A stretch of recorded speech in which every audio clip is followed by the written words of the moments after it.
All right, I'm going to do a short video on how to read these Aerosol quality control gauges. They are for measuring the depth and the diameter of a 1-inch aerosol internal crimp.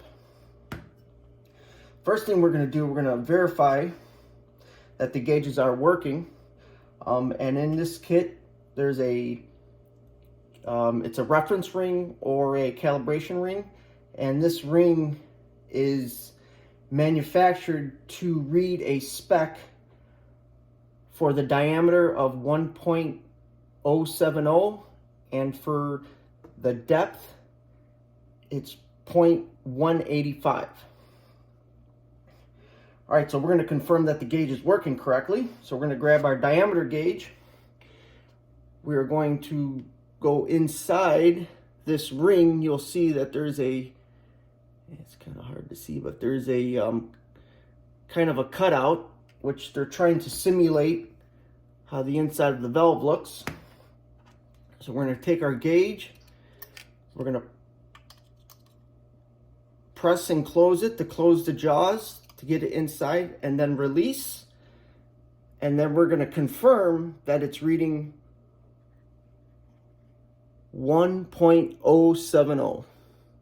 And if it's not reading 1.070, you could move this dial and you could change the outer reading. So that would be the big hand. The little hand is going to be where it's at. So where the big hand is at, that's where the big hand should be. And then for your, for the small hand, that's where your small hand should be, and then that's where your large hand should be. And that right now is showing that the gauge is reading 1.070. Now we're going to take our depth gauge.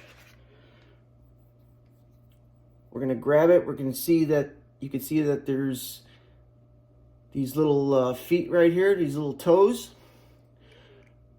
We're going to put those in first, and then they're kind of spring-loaded. So you're going to push back and then allow this thing, the depth gauge, to snap in. And that is going to read 0.185 because that's what the reference ring is. And if it's not reading 0.185, again, you got this outer dial that you could move to make it read 0.185 on the large hand. So that's how we want the gauge to read. That's 0.185. Now we take our can and we check our can. And you can see that as I spin the can, the gauge, the big hand, is going to move. And that's because there's 8 collets on the crimping machine that crimps this can. And when the collets open up, there's actually a space between each collet. So there's going to be a high spot between each collet when it crimps the can on the valve. So we want to take an overall reading. So there's going to be, so there's high spot, and then as I'm spinning it, because you can see I'm spinning the can right now, we're seeing that large hand. We want that as close as we can to the 20. And then the big hand should stay right where it's at.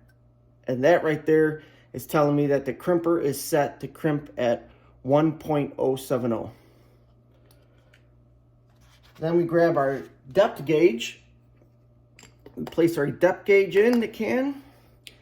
And then also when you spin it, you can see that large hand is going to move. Again, that's the space between the collets.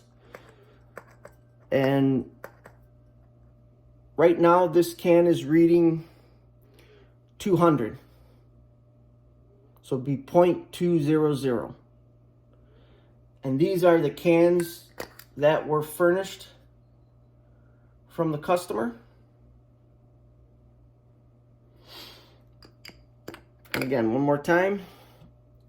That's reading 0.200. As you can see, the large hand is on the, or the small hand is on the 2, and the large hand, you can see, is on the 0. So that's exactly 200, 0.200.